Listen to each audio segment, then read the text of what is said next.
오직하면 검찰 내부에서조차 윤석열 전 검사가 명품백 사건을 수사했다면 기소하는 것이 맞다. 알선수재 변호사법 위반으로 기소하는 것이 맞다라고 하는 사람도 있습니다. 장관, 지금이라도 결정이 안 났다면 수사지휘권을 발동해서 재수사 명령을 해야 하는 거 아닙니까? 의원님께서 말씀하신 내용 중에 사람에 따라서 결론이 달라진다는 건 저는 동의하지 않습니다. 그리고 수사 지휘권 문제는 제가 인사청문회 때부터 지금까지 할 생각이 없으신 거죠?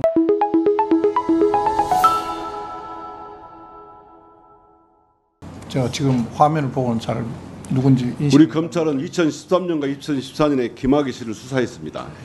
우리 검찰에서 김학의를 김학의라고 부르지 못하는 바람에 김학의 성추행 사건에 대해서 무혐의가 됐고, 우리 검찰은 2013년, 14년 이후로 김학의를 김학의로 부르지 못한 원죄 때문에 검찰이 가장 치욕스러운 사건이라고 부른 사건이 이 사건입니다. 그 결과 검찰은 끝없는 신뢰 추락의 나락에 빠졌고 오늘날에 이르렀습니다. 이번에 김건희 씨 수사와 관련해서 검찰에서 어땠습니까? 과거에 문재인 정부 시절에는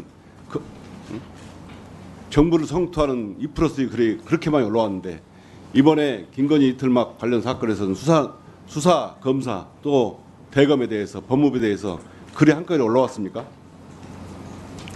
검사들이 자기들이 탄핵되자 방구석 엿보처럼 그렇게 많은 글을 올려내더니 지금까지 검사들은 뭔지 모르겠습니다.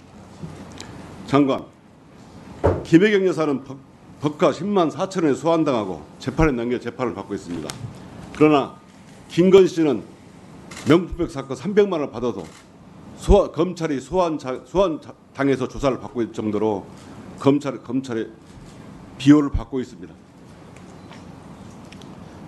이 사건이 잘 되려면 저는 이렇게 생각합니다.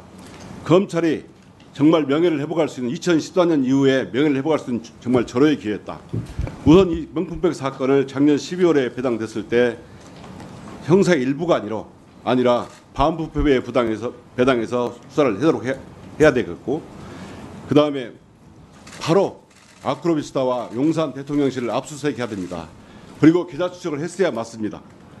그리고 박근혜 전 대통령도 현직 시절에 소환조사했는데 김건희 씨도 당연히 검찰청으로 소환조사하고 그 과정도 공개해야 했다고 봅니다. 저는 결국 이 김건희 씨 명품백 수사는 과정도 정의롭지 못하고 결과도 봐주기 수사로 끝났습니다. 이런 식으로 결정이 난다면 결국 검찰은 앞으로 법치주의를 입에 담을 수도 없는 조직이 되었고, 살아있는 권력도 수사할 수 없는 폐지 대상이 되는 기관이 됐습니다. 저는 이런 검찰이 계속된다면 폐지되었다고 생각합니다. 오직하면 검찰 내부에서조차 윤석열 전 검사가 명품백 사건을 수사했다면 기소하는 것이 맞다. 알선수재 변호사법 위반으로 기소하는 것이 맞다라고 하는 사람도 있습니다. 장관, 지금이라도 결정이 안 났다면 수사지휘권을 발동해서 재수사 명령을 해야 하는 거 아닙니까? 의원님께서 말씀하신 내용 중에 사람에 따라서 결론이 달라진다는 건 저는 동의하지 않습니다. 그리고 수사 지휘권 문제는 제가 인사청문회 때부터 지금까지 할 생각이 없으신 거죠?